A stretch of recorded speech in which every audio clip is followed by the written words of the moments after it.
I don't know, maybe I'm nuts. But so I moved on to the next doctor. And I went down and I got that test done and I flunked it. But she insisted I passed it. And I was like, no, I flunked it. And she said, no, you passed it. So I went to a different endocrinologist and he finally said, oh, you flunked the suppression test. It seems like everything is in meat. Yeah. Okay. Welcome, everybody. Today we have special guest Doug, who is here and is going to share his experience with us. Doug, welcome. How are you this morning? I am terrific. Couldn't be better now that I've gotten taken care of these little technical things. That's great. Now, where are you located, if you don't mind, Doug? What part of the world? Largo, Florida. You're in Largo, Florida. Okay. I was there. It's near Clearwater. Near Clearwater. I was actually there in September, actually in Largo. I know exactly where it is. So that's pretty interesting. Yeah. One of our investors in Revero actually had a place there and I went out to visit that particular person. I guess let's just get started. So tell us maybe a little bit about your background, who you are, what you do, and then your story. I'm a retired respiratory therapist, so I'm fairly familiar with the medical field. And unfortunately, I ended up with muscle-invasive bladder cancer. And about a year ago, they took that out. And also, of course, my prostate. But I had an interesting thing. I was running really high blood glucoses. And it turned out I had an adrenal tumor. And when they initially said that, I realized why my blood glucose was so high. It was because I was releasing cortisol and it was tapping back my pancreas. But in the meantime, I lost a lot of weight, and it was mainly by changing my diet. And that's what kind of led into my diagnosis of muscle-invasive bladder cancer, because I'd finally gotten off enough weight where they were paying attention to my bladder. And I think that thing had been simmering for years. But due to good eating, I was able to tamp it all back and survived it. So I lost about 90 pounds. And I did that, not so much carnivore, but low carb. And I did a bunch of juicing. And I juiced for 10 days, lots of vegetables and stuff. And then I jumped onto some kind of a paleo keto. And that got me through the chemotherapy. And then once I got through all that chemo, it was time to get the bladder surgery done. And I went carnivore, big time carnivore. I mean, nothing but meat. And man, it made a big difference, I think. Let me just delve into your background a little bit more before we talk specifically about that, because it's interesting. I've seen a number of people who have gone through chemotherapy and other cancer treatments on carnivore and have noted significantly improved outcomes per their oncologist. But so you said you were in the medical field, you're a respiratory therapist, and you're not sucking out people's lungs. I've worked with RTs in the past. I know they're in there doing all this stuff. And what were you eating? And did it ever occur to you that obviously being significantly overweight was an issue for you? And when did you discover, hey, the diet, because I know the diet in the hospital is horrible. There's always garbage at every snack, every nurse's station is filled with donuts and cupcakes and cookies and garbage everywhere. But what were you eating for years that got you in that situation in the first place? A lot of seed oil stuff, fried foods, French fries, Big Macs, and anything fried. I just ate tons of fried stuff and just put on. I really didn't have as much of a weight problem as you'd think, because I really ran around the hospital like a maniac. And also I was, I run 10Ks and stuff. So I do all this carbo loading stuff, and it never really had a weight problem until I stopped to take care of my mother. And then all of a sudden I went from 225 to 230 to 248, eventually up to 268. 268. Okay. And how tall are you? I was 6 foot. I think I'm 5'11" and a half now. Okay. And how old are you, by the way? I'm 67. 67. Okay. Yeah. There's a lot of people who shrink a little bit of their interdiscal, the space between the vertebrae. Maybe I just need to stand up taller, right? It could be. Some of that you get a little bit of kyphosis and you bend over, or your discs start to lose some space. Well, I have a little osteopenia just and I was eventually diagnosed with Cushing syndrome because of that adrenal. Interesting. So I was putting fat in around my visceral organs. I was putting fat in around my middle. I lost a lot of muscle mass in my buttocks and down through my legs. And now that I've gotten that adrenal out, oh, that's reversing. It's just unbelievable. And I'm still sticking to the meat. I even I do probably about 10% vegetables. So I like my nightshades, not so much tomatoes, but peppers and onions and garlic. And I use a lot of the spices. And I eat a lot of hamburger. Yeah. Mainly grass-fed hamburger. Yeah, it's for concentrating on the threes.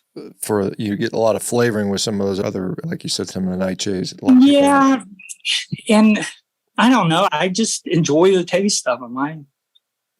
Maybe some curry every now and then with my eggs, and so I spice it up a little bit.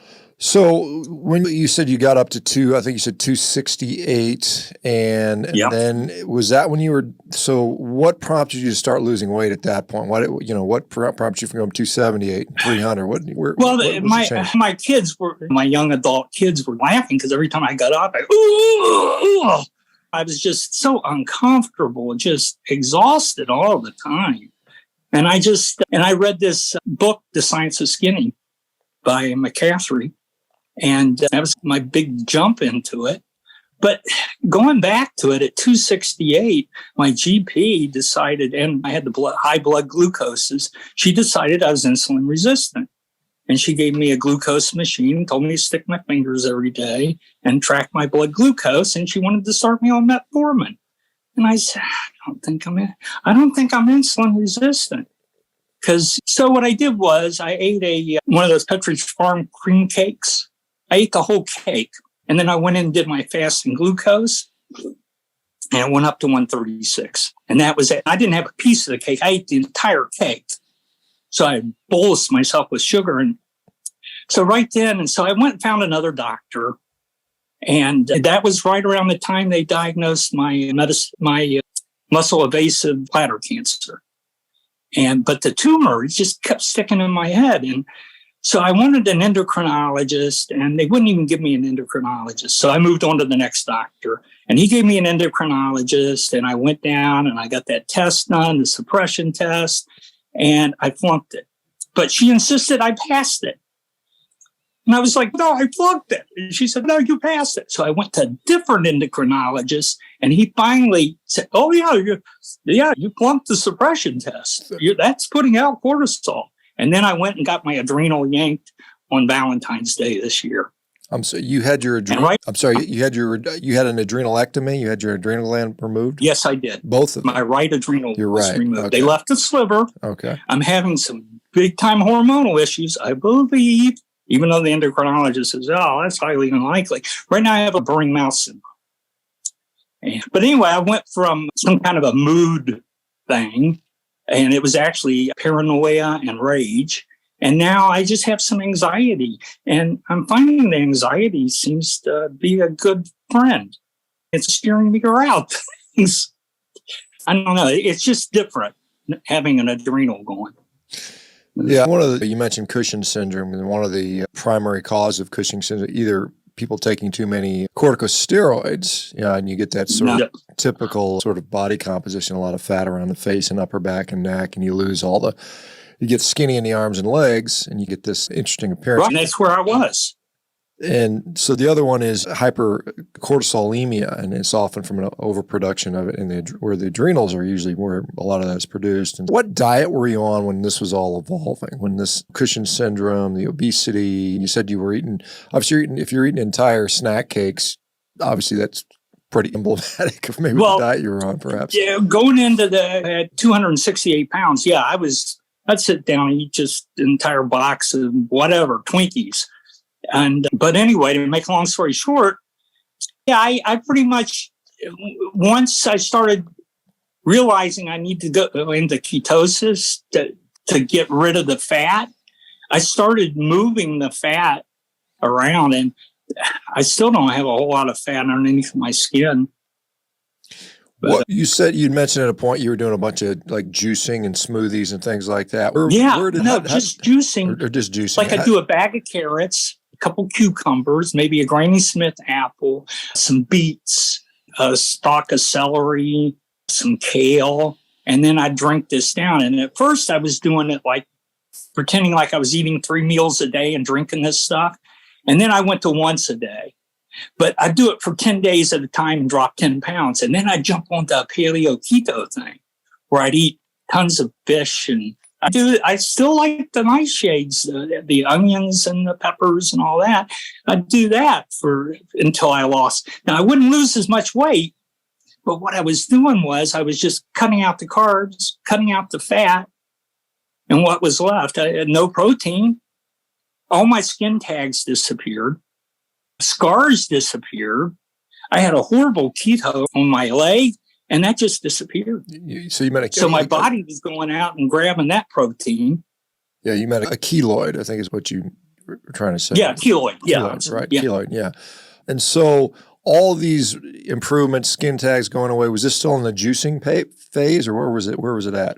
I think it was a combo. It's like the juicing really sped the whole thing up because my body was needing protein because I guess it was building stuff.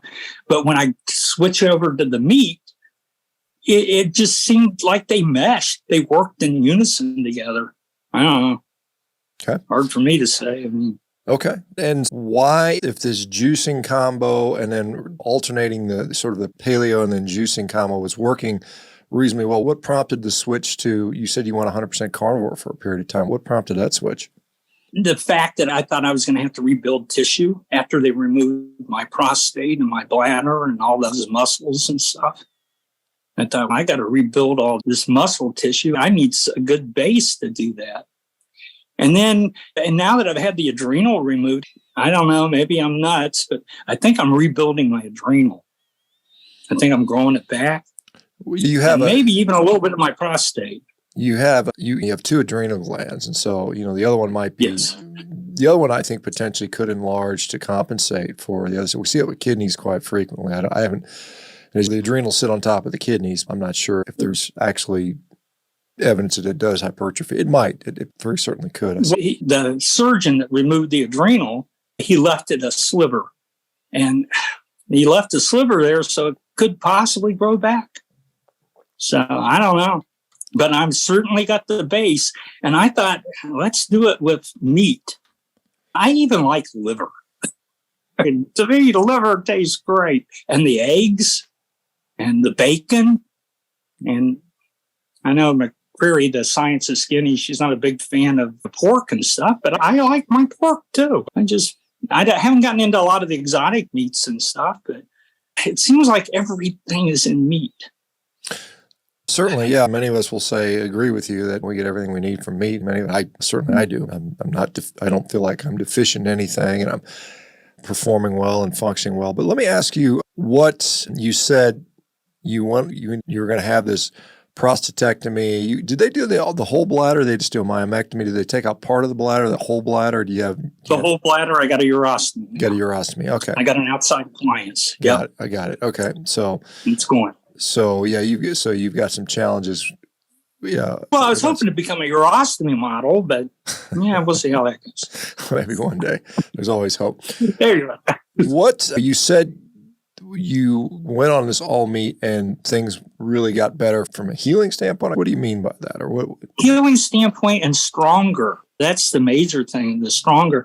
Now, this burning mouth syndrome, it's a connective tissue thing. My fingernails lifted. I've got some involvement with my glans venous and definitely my lips. I had bilateral burning tongue thing where I just touched my inside of my mouth with my tongue. I felt like I cut it. But all that went away. And then I took the suppression test again for the endocrinologist and it all came back, but in spades. So I'm thinking it might be steroid related, but the endocrinologist says it's highly unlikely. But I'm still waiting for those hormonal panel to come back, the medinephrines and all that kind of stuff. Okay. So we'll see how it works out.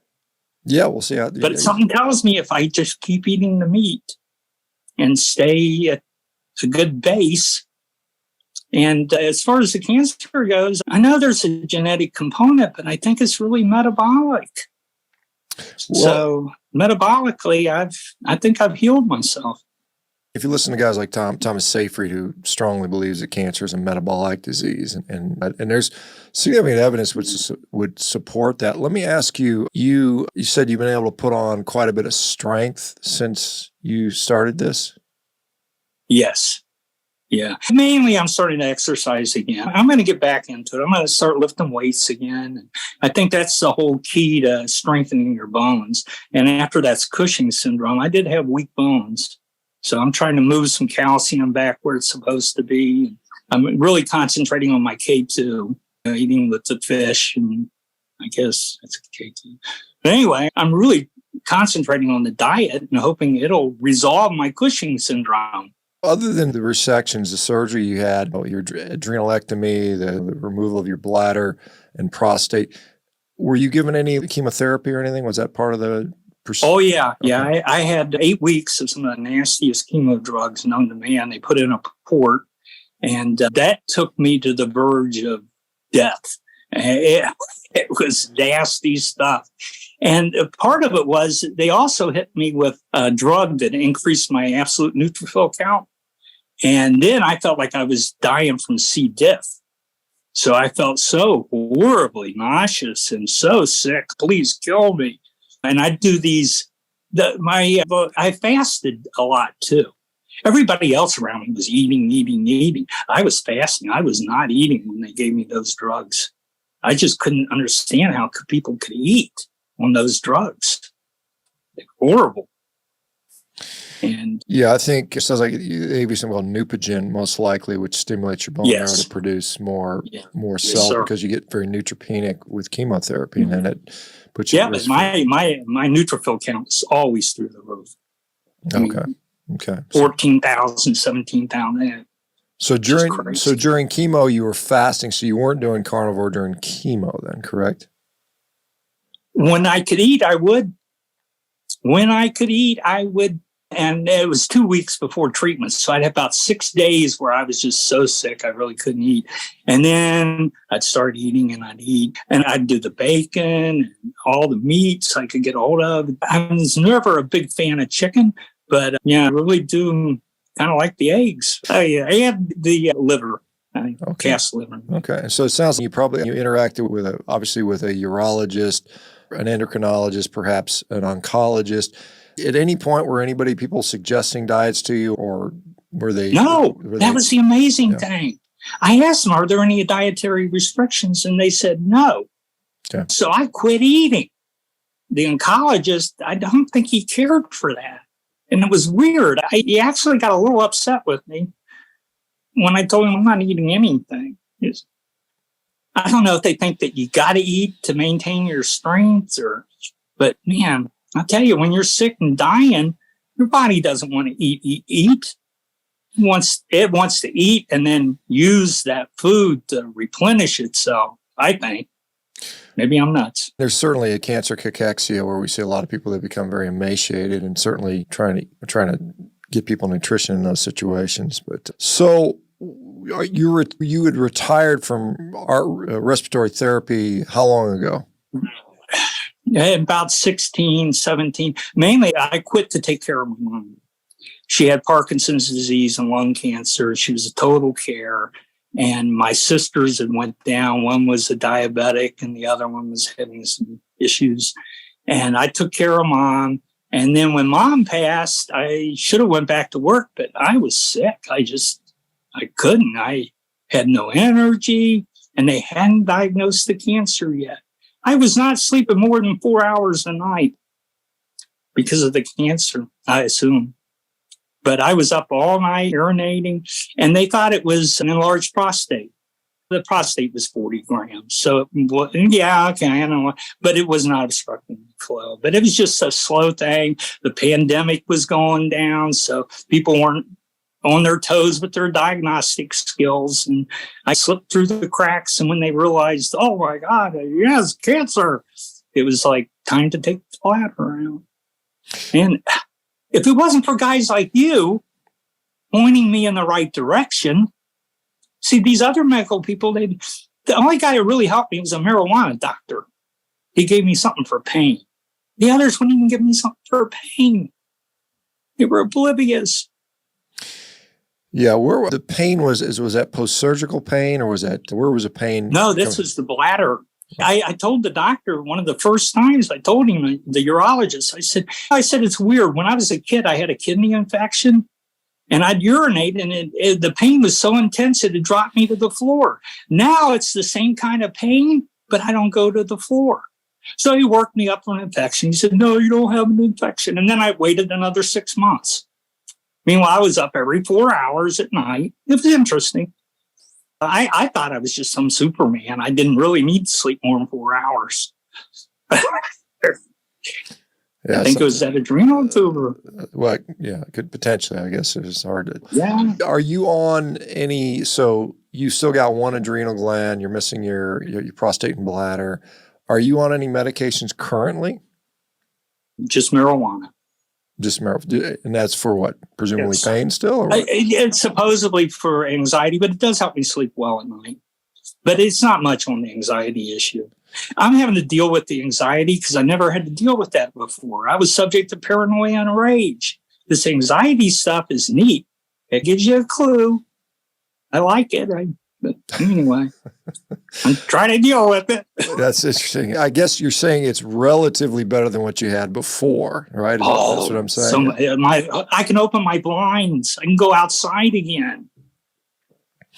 It's just incredible. And I guess the paranoia that you had, when did that kick in? Right after I went off the Inderol. I was on 80 milligrams of Inderol twice a day and an ACE inhibitor for high blood pressure in my 30s. And then my doctor refused to renew my subscription. So I weaned myself off the Inderol because I understand if you just drop the Inderol, you run into trouble. So I weaned myself off slowly. And then the paranoia just got worse and worse. And that was what, many years ago?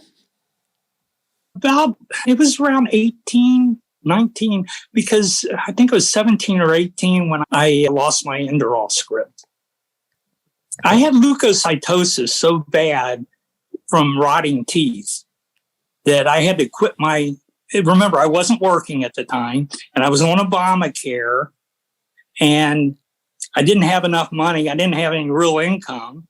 I dropped $7,000 on the dentist to have all my teeth pulled and an upper plate put in because that was my leukocytosis. It was because I had these oozing pus things at the roof of my mouth. So I got rid of all that. And then I went back to the doctor. And by then my blood pressure was perfect. I didn't need to go back on Inderol. But I was paranoid. Oh, so it was making me wear a mask. I was losing it. So you're saying they took me in. So you're saying that the Inderol or the propranolol, which is a beta blocker, was given, and you think it was because you had infections in your mouth driving up the blood pressure, and then when that was taken care of, the blood pressure went away. Is that what I'm understanding? No, I think it was that adrenal tumor that was being masked by the Inderol. Because when I first went to, remember, I was in my early 30s, and I started on the propranolol, and he started me at 10, then next thing 20, and then 40. And then he had me on 80 twice a day. And he had to put me on ACE inhibitor. And finally, my blood pressure came down. I see. And I was on that drug for 30 years.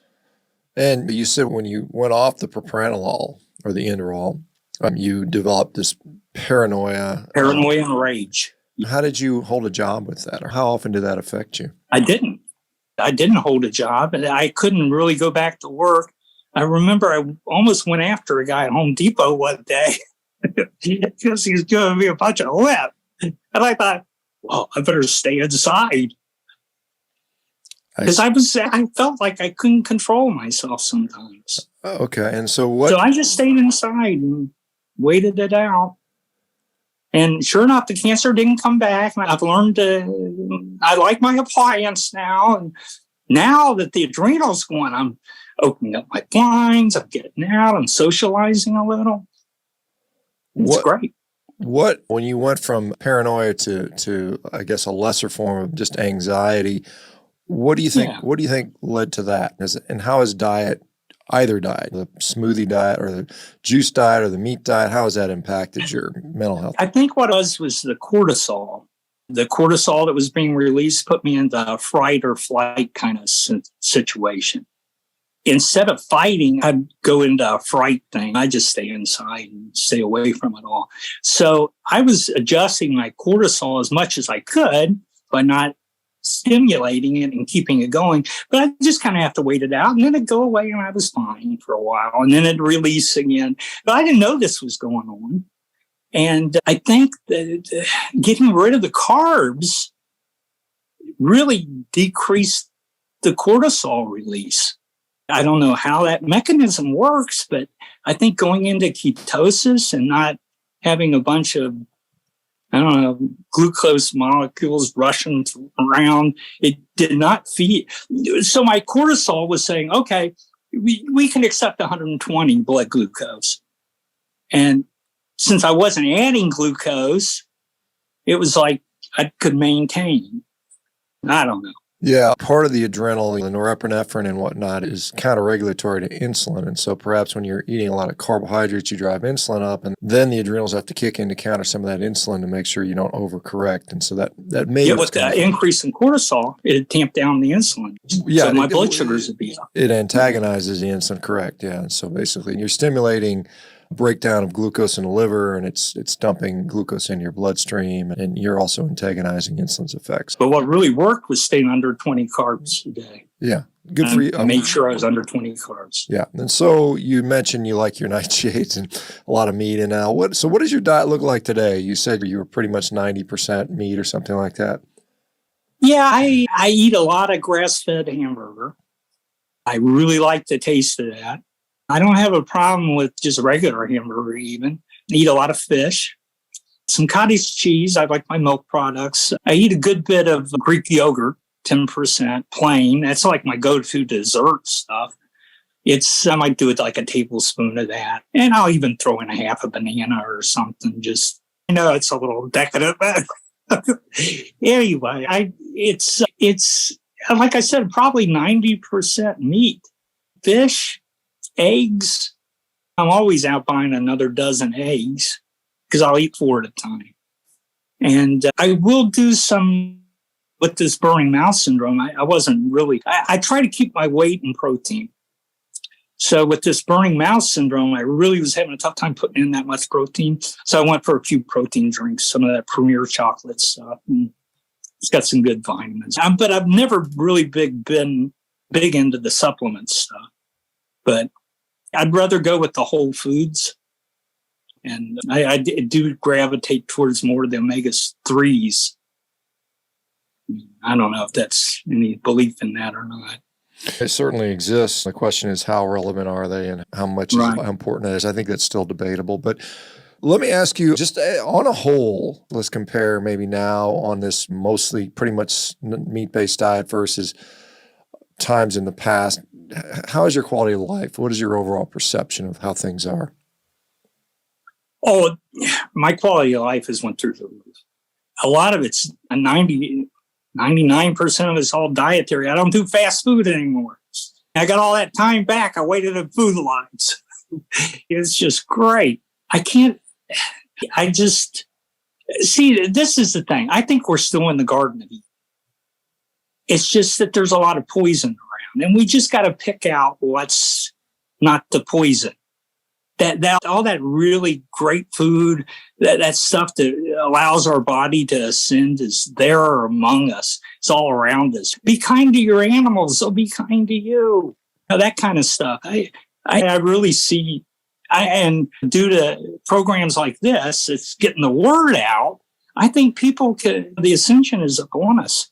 We can just change. Our bodies are unbelievable. Look what mine's done. Yeah, you certainly, it sounds like from teeth falling out to paranoia to adrenal cancer, bladder cancer, prostate removal. Not adrenal cancer, just adrenal tumor. Adrenal tumor. Okay, adrenal tumor. All of those things that's definitely, how much of those conditions that you had would you consider attributable to the poor diet quality you had in years past? Oh, I'm sure the bladder cancer was that. But I'll give the bladder cancer this much. It is one of the functions of the bladder is to get rid of toxins. So something was going on that it didn't say, hey, get rid of these toxins.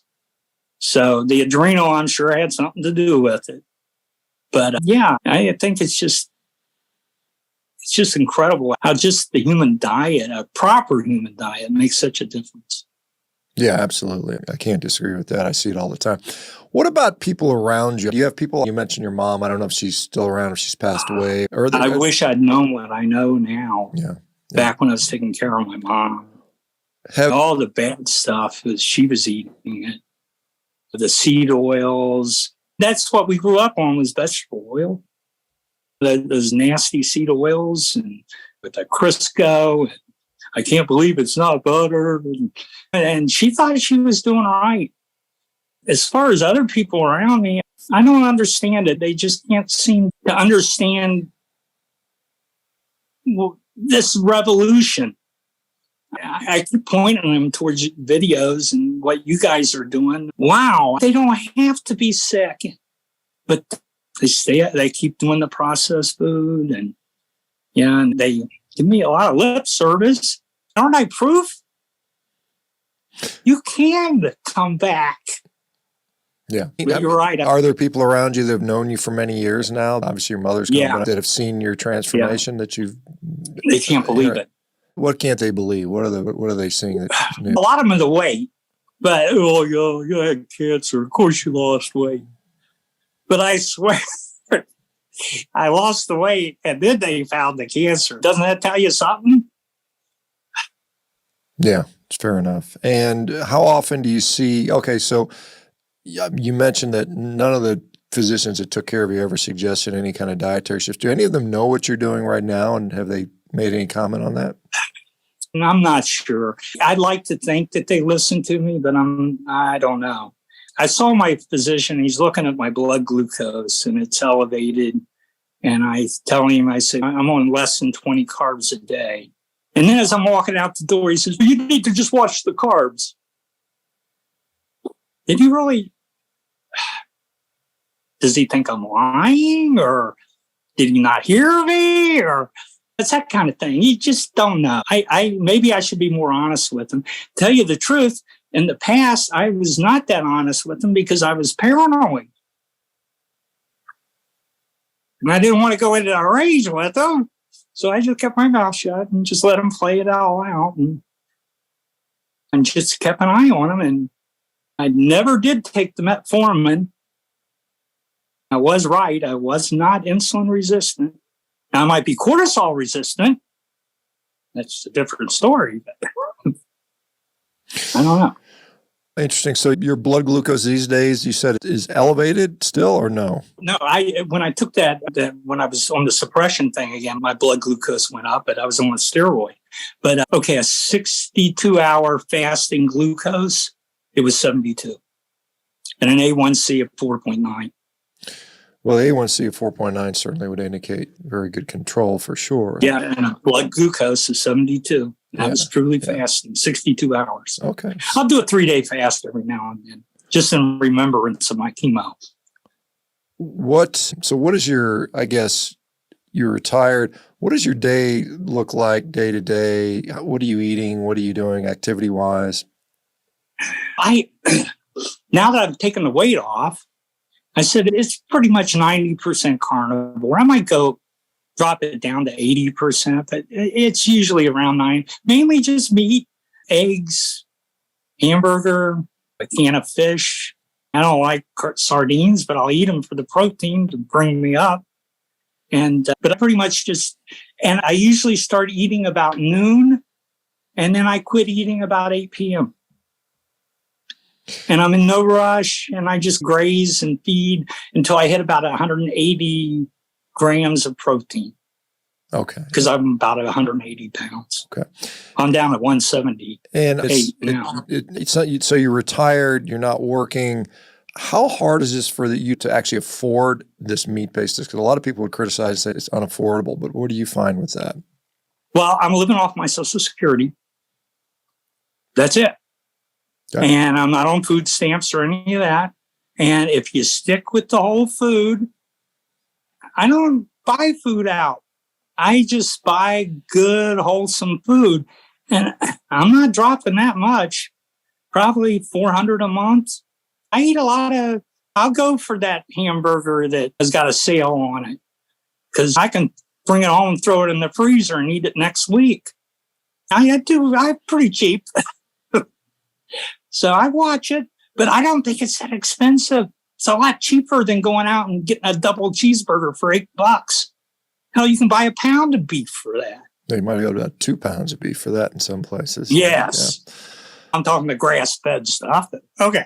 Yeah. You can get the wholesome, great stuff. So, yeah, living on Social Security and able to make this work is a pretty good testament that this is, in fact, very affordable, particularly in the United States. Other countries may have a little more challenges with that. A lot of folks, you're 60, I think you said 67. 67, yep. 67. You're right in that age range where a lot of people have heart disease. This is typically when we start seeing it, 60s and 70s for most men. What are your concerns around that? You're eating all this saturated fat, I'm sure. Do you have a primary care physician that's giving you a hard time about that stuff? Little bit, but I jumped all over him enough to where he keeps his mouth shut about my cholesterol. But I had an echo. I got about, 65% ejection fraction. I do have a bit of a murmur, but believe it or not, after all the chemo and all the surgery and all that murmur, I can hardly hear it now. I think it's improved. And my blood pressure is optimal. It's not just good, it's optimal. Like 110/60. Okay. With a heart rate at like 72. Yeah, the echocardiogram, was that done just because of the murmur that was detected? Was that the reason for that? Yes, yeah, exactly. Okay. Yeah, right before they started the chemo. They want to make sure my heart could take the chemo, I guess. Yeah, and echo certainly has its utility, but it doesn't really tell you about, the condition of the vessel. Vascularity. Right, it doesn't tell you anything like that. But as far as, and you said they don't give you a hard time about your cholesterol. So what is your cholesterol typically running? I don't know if you've had it tested since you've been. I was like total of 201. Okay. That's actually not that high in my view. Yeah, but they're saying, you got high cholesterol. And I'm like, yeah, by what?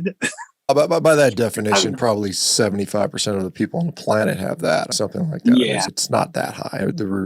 The supposed targets now are so incredibly low that it's almost impossible to do without severe dietary restriction or pharmacology, which is maybe the point. I don't know. I read that The Great Cholesterol Myth by Valentine and Sinatra, and they pretty well, I set up my ratio, and I guess the ratio is okay. So I really don't need to go on any statins or any of that kind of stuff.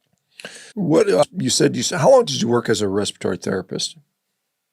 I graduated in 1976. I became registered in 1978, and I kept working at 40 years at Morton Plant Hospital in Clearwater. Okay, so you've been retired. I did counterpulsation. I did it all. Pretty much. So you spent a lot of time in and about, I assume, inpatient facilities at hospitals, I would assume, maybe? Yeah, and I did some outpatient therapy.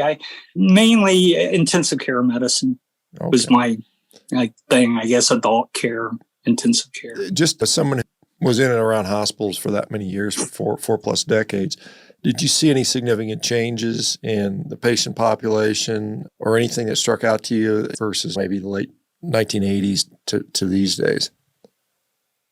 Not so much, but I was always suspicious of all these chronic diseases, and nobody ever seemed to get better. They just, and especially cooking patients, it was always amazing to me how they just couldn't get a grasp on their weight. Yeah, and we were having to vent them, and they were some of the nicest people in the world, but man, they really liked their carbs. And looking back on it, I think a lot of those chronic conditions, that's the reason I think we're on the ascension. Because people don't have to have chronic disease. Yeah, I think that in many cases is true. If you clean up your diet, I mean, it's amazing how many chronic diseases just go away. I guess it's one thing that's important to realize as a respiratory therapist, you're probably acutely aware of the impacts of obesity, particularly morbid obesity, on our ventilatory capacity. It really makes it hard for people to breathe, particularly if they get a respiratory infection or they get intubated or something like that. Is that what you saw over and over again? Oh, yeah. And, your diabetics, your congestive heart failure patients, the patients I get called out in the middle of the night because they've been fluid overloaded, and all this stuff. It was just chronic stuff that just continually happened. And looking back on it now, I was just a cog, in the wheel of life. And I was just trying to do my thing. I was trying to help out people as much as I could. I have an asthmatic, and I try to talk them down out of their endophilic attacking factor of anaphylaxis or whatever, going down at the time. And I just try to give them some pathomimetics or parasympathomimetics. And I was on the treating end, but I had no idea it was all nutrition based. Yeah, a lot of it, probably most of it, modern medicine is predicated on symptomatic treatment and not taking care of disease in a way where we can get rid of disease. And so it's sad to say you probably did it. It probably had a whole career of that. And you look back on it, you're like, and fortunately for me, I discovered about halfway in, I was like, this is not what we wanted. This is not what we should be doing. Because you put the pieces together and you realized what I just put together till now. Yeah. At age 68, if you could go back 30, 40 years, 50 years even, and make changes in your life, what would those be if you could think about it with regard to health maybe? I would have kept running. I would have kept doing my 10Ks because the doctor said, oh, your knees are shot. You need to quit running. And I would have gotten on decent nutrition. I would have kept my body in decent shape. And I don't know. I think that's the key to your quality of life, is having a good, strong body and not being subjected to all these chronic diseases and stuff. Yeah, absolutely. That's what I'd do if I could go back. And I what upsets me is my adult children are not listening to me, and they could change their lives. But maybe they will. Maybe they'll watch this. You never know, hopefully.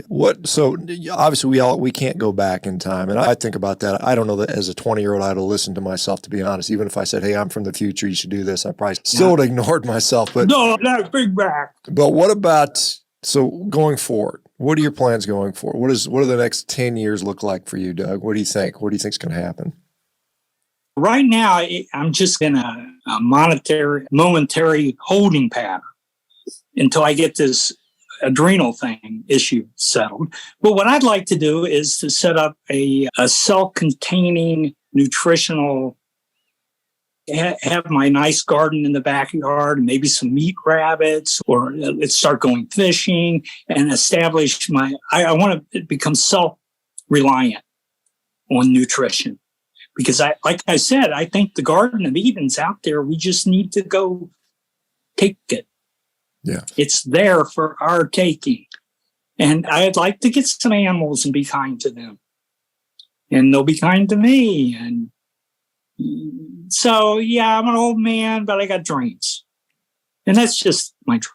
Good for you. And there's no self-sufficient. I don't think there's a age limit on when you can dream or when your dreams can start or end. And I think that's an important concept, because this is something a lot of people that are on the other side of the scale that think that we should all be eating leaves and plant-based food, is they don't realize that a lot of people that actually raise animals, even for food, care tremendously about them. And you're right. If you take, they love them. Yeah, they take, and not just dietary. They love their animal. Every rancher I've ever talked to, animal agriculture person, has a real deep, profound, not only respect but also tremendous care for the animals and their welfare. It's a different discussion between animal rights and animal welfare. The sanctity of it.